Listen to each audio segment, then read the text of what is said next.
you? Straight from Jeanette, how you doing? I am good. So please, Mr. Money Coach, the one and only Dakota Grady, please introduce yourself to everybody else that's watching the show. Well, first, thank you for allowing me to be on your show. Thank you for this opportunity. So, yeah, I'm Dakota Grady. I am the money coach, also the accounting and tax doctor. So, basically, on the personal finance side, I help people to maximize their money so they won't be broke. You see that book right there, right? All right, you get that. Then on the accounting and tax side, I help entrepreneurs, specifically MPs, practitioners, and estheticians with their business finances. Help them to be organized, help remove the worry and stress of bookkeeping and taxes, and also help them have more time to focus on their clients. Awesome. Thank you so much, the Money Coach. Yeah, I've read your book and I said, if it's available on Amazon, right? Yes, ma'am. I Yes. should grab one tomorrow. I'll read it on the plane. So yeah, I read his book and it has a lot of strategies and tips on how to really make sure that you're investing in the right strategies, because that's what I've said, Belle. Health is very important. That's the main priority, because if you're not healthy, then it's useless. You cannot enjoy the simple things in life. But at the same time, you also want to make sure that you are financially healthy, right? Because how can you enjoy on top of being physically healthy if you're broke? Just like the book behind Dakota. And I Right, totally Dakota? agree. Yeah, I totally agree with Dakota on that. A lot of healthcare practitioners are not financially literate. And I've encountered a lot of nurses who have been working for like 50 something years, and they haven't even set their retirement properly, or they're still like trying to get more shifts to earn more. So I think it's a very good thing that we can count on you and we can reach out to you if we need help. Even travel nurses, we are get paid like hefty amount, but they keep on signing contracts because they can't catch up with their finances. So I believe having a financial goal and really, sticking to a budget and being literate financially and seeking out an expert like you would really, really make you, be prepared for your future and of course not get broke. All the people that are supporting all of us, Lisa and Dakota, Belle, you have fans. So hello, Antoinette. Oh, hello, Grace. You said nice to meet you. We have Grace is watching. Hello, Christabel. Ruben Austria said, let's make it memorable. Love it. And then very inspiring woman is from Harlan. And then somebody says here, the discussion is so amazing. Christabel and Antoinette, Lisa, Dakota, great tips. I have to share this with my wife. That's awesome. Thank you, Lisa, for that. And also, wow, awesome. Everybody, beautiful tips. The Money Coach, great to meet you. Excellent. And then we have here, as time is money. Love it, Dakota Grady. Grace also says, thank you so much. I learned a lot from all of your tips. Thank you, Grace. And also Nick Curry. She put in 3 hearts in here. Thank you, Nick, for the support. And also, there's a comment here that that's a remarkable idea to help patients cope with changes due to the cancer treatment. That's awesome. Victoria Pike is watching. Malu is watching. Janelle is watching. Hello, Janelle. She's supporting Lisa. And Wanda Lyles is watching. It says, great presentation, Lisa Lyles. And Janelle is also saying hello to everyone. So now let's proceed to question and answer portion.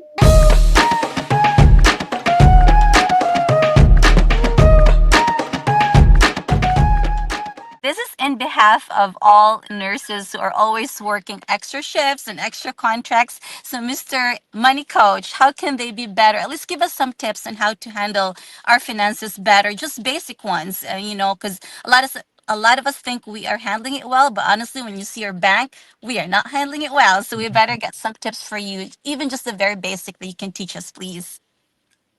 I think the first thing they can do is to do what I call a money plan or a budget. It's simply telling them what to do. Whenever you get paid, you want to tell them what to do. You first want to give, save, and then pay your bills, right? In that order. Because, well, for me, I'm a follower of Christ, so I want to give. Got to be a giver.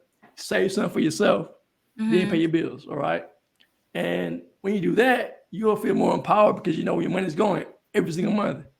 If you don't, then you'll be wondering where your money went, and half the month is gone. And you still got more money, more month to go, right? So getting a handle on your finances starts with getting a money plan. That's why I believe people are struggling because they don't know where the money's going. There's just, I think, a pressing question about here in terms of, especially it's the holiday season, right? I think most of us already shopped on Black Friday, and we've been spending because there's multiple sales everywhere, 50% off, 60% off, the whole 9 yards. So, there's just a pressing question here in terms of like, how can you balance in terms of saving and holiday spending? Any tips that you can give us? I would say set your plan. If you want to do giving, again, make sure it's a line item in your budget. All right, put it on your budget to give. When you do that, you also want to have a list of people who you want to give for, because some people may do like a Secret Santa at work or either with family. Put them on your list. If you know you're going to do that at your job or at home for, say, a gathering, put that on your list. Because if you don't, you'll buy for all your friends, their kids, and their kids. So you'll be spending all your money. You'll be drained. Yes. We just have a lot of questions. So please, if you have a question for the money coach, Mr. Dakota Grady, please put in your questions and we can certainly read it for you. And since what we're talking about money, Dakota, I've read your book. So if you could just like summarize, what are like the investment strategies that anybody can utilize? I know in your book you put in, like investing in mutual funds or high yield savings account, those simple things to start with. They don't necessarily need to go and invest in stocks or anything like that, right? They can certainly just do, as what you've said in the book, mutual funds and all those different types of savings. If you could just share that to our audience, especially during the holiday season, and also just to make sure that they are ready for the New Year's. Great question. Thank you for that. All right, so I recommend basically doing mutual funds. It's basically like a bucket of stocks, right? Stocks is ownership. So it's like a Walmart or a Home Depot, right? People, they give that money technically to these companies, and the company use that money to do operations. They create goods and services for people, right? So in exchange for that, you get maybe a dividend. A dividend is earnings for the company. So if you're going to invest, make sure you get a mutual fund because it's diversified. You have about 100 stocks, companies in a particular fund, right? A growth stock mutual fund, for example. You have growth stock mutual funds. You can invest in this, right? And your portfolio can be diversified. So it's not putting all your money in one particular basket. So you say you want to diversify, but you don't want to put all your eggs in one basket.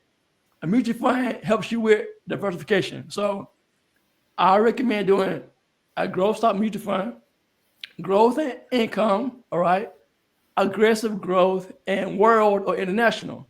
So for 1/4 in each of those particular funds. Again, you want to diversify your portfolio. But before that, though, people say, all right, I want to ride a bike, but they need first training wheels, right? You can't just jump on a bike and learn how to ride.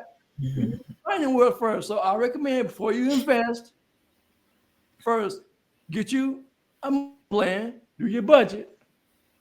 If you don't do hear anything else I say tonight, do the budget. All right, do the budget first. Secondly, get some savings, minimum $500 to $1,500 in the savings account. Maybe we do money market, regular, high yield, whatever. Save some money, all right? Then pay off. Hold on, selling. Pay off your debt. I said it again. Pay off your debt. Why? Because if you had no debt, how would you feel? Woo! Woo! So excited. You'll be wanting to go on a trip to Vegas for vacation or whatever else. But the whole point is get out of debt. I know I'm weird, but I want you to be weird too, because most people, I think about 80% of people have debt. Imagine being debt free. Who could you give to this holiday season? Well, business can do part, right? You don't need to go to the bank to get a loan, pay off your debt, fund your business, right? All right. Once you are out of debt, got savings in your budget, I want you to then invest. Because if you had no debt, you have savings, and you can manage your finances, what could you do for your family? That's right, your family, your friends, that's right, and your community. So keep it simple, y'all. You can do it, but you gotta be focused, fierce, and on fire about your finances. So what is the best, measure or the best thing that a company or a business owner can do in investing?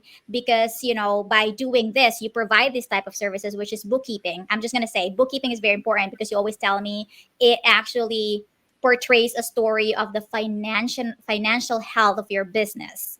So if you could just tell our audience how, especially our business owners, how important bookkeeping is in their business, because it Oh, provides yes, a great question. story, So, provides a story of your business, and it kind of keep tabs of everything.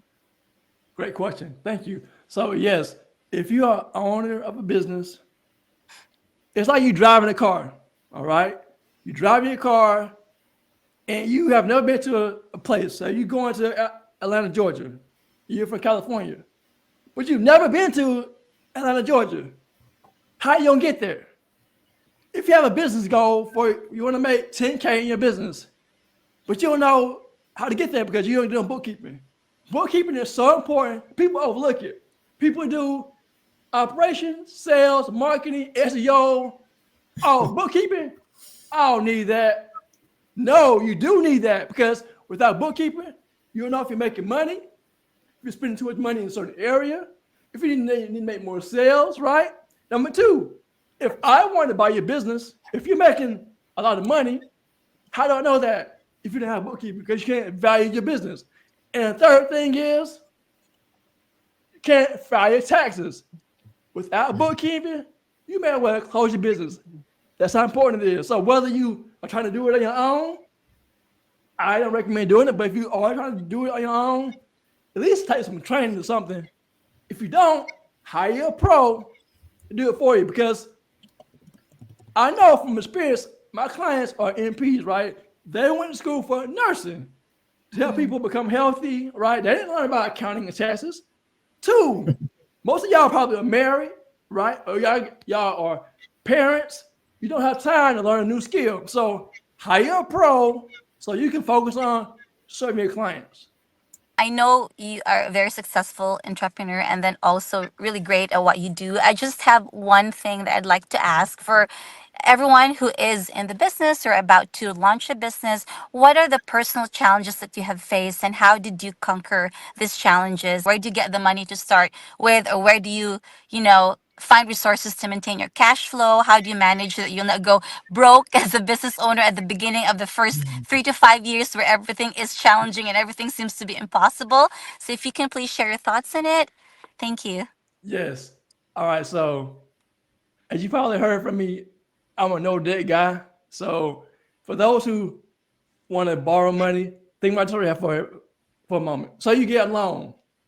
The year is January 2020. You got me? You got me? All right. I get a loan from the bank. I'm gonna have a restaurant. Open my business. For all of us who don't know, COVID-19 hits. Boom.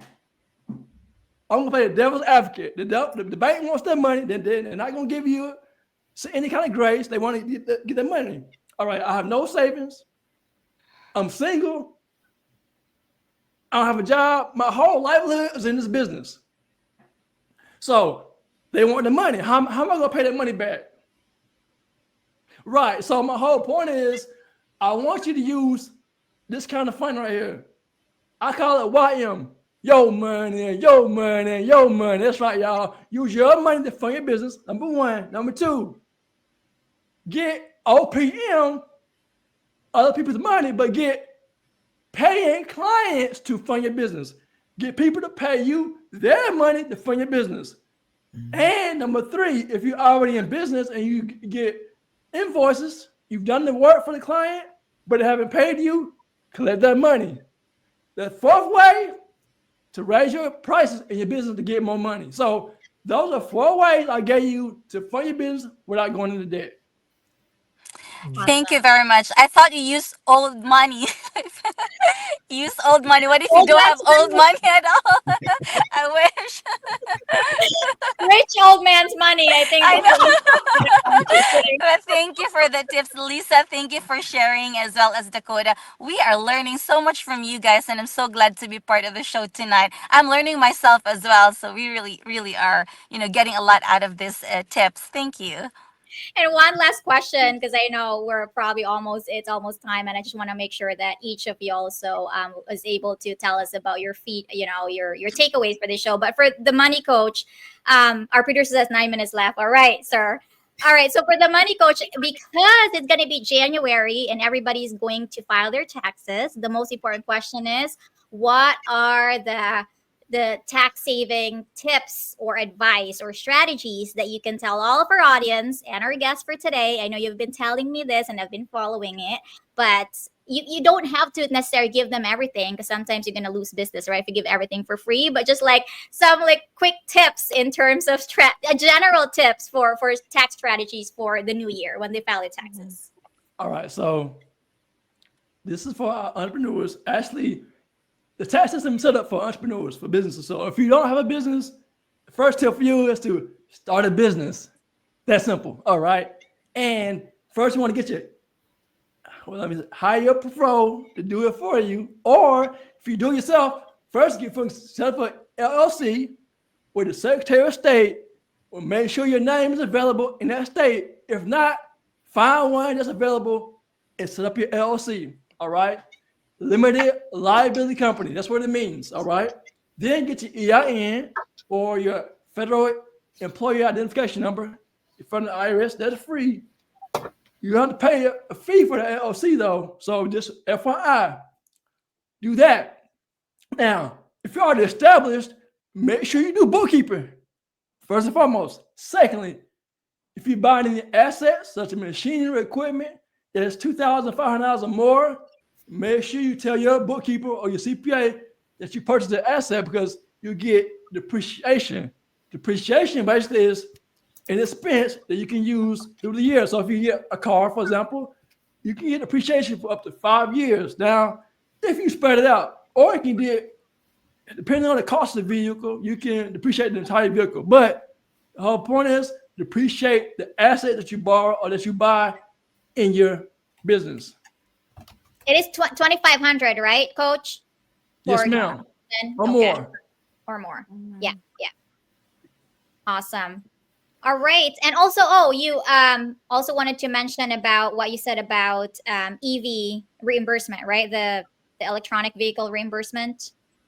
I think you would. Do you wanna mention that the if they purchase like any type of the Teslas, the vehicles, they can actually get. I think you mentioned that in one of Oh, the. EV, yes. So yes, so you can get credits for a personal and a business vehicle, and I think it's more for a business vehicle. I think up to like $40,000 credit, I believe. So make sure you got to get with a dealer that actually has filed the reports with the government to get the credit. So make sure you just go to the dealer, tell them about the kind of vehicle you want to get, and make sure you register the vehicle with the IRS to make sure that you get the credit that you deserve. So yes, hopefully that's helpful. And if you need And more information, go to irs.gov and you can Google it and put That's your tax Bible. credits for vehicles. And also, thank you for that, Money Coach. I want to add also for all my fellow nurses, based on my experience and based on observation, especially to the young nurses, as soon as you become a regular staff, open your 401 or your Roth and make sure you max out, because it's free money from your employer. And also, if you become a travel nurse, don't be too confident about the large amount of money they're paying you. Make sure every contract you have a financial goal, how much money you want to save, how much money you want to invest, and how much money you want to spend. Because at the end of the day, you don't want to work until you're 67, you can't even read your medication label because you're too old already and still don't have money. So please, please, please, financial literacy and intelligence is very important, and we have to make sure that we are on top of it. Can I say Thank you, one Val. thing? I totally agree. I totally agree. Yeah. Yeah. May I say one thing? Yes. So, FYI, if you're a travel nurse, you're still an employee. You may be going through an agency, but you still get a W-2. So you can become, I think it's called a locum. Is that correct? Mm-hmm. Is that a Mm-hmm. locum? And they're independent. Is that correct? They're not in the W-2. Is that correct? Like an corporation. So, yeah, I mean, if you can somehow become independent opposed to becoming a travel nurse that's an employee, again, it's better to start a business, become an independent contractor, you get a 1099, and basically you can have deduct your business expenses. As a travel nurse, you're still an employee, FYI. Hmm. We do have a corporation. Like most travel nurses, we are independent contractors, so we have our own LLC because it's better that way. You can write off your taxes. So I agree with Dakota. You better do that so you can get more money, the take home money. About the lemons. And then I already knew that guys could have breast cancer. As one guy who talked about it, his brother died from it. So yeah, thank you for the information, Lisa. And for y'all for having us on the show. Thank y'all. Absolutely. Internet Thank and you. Bill.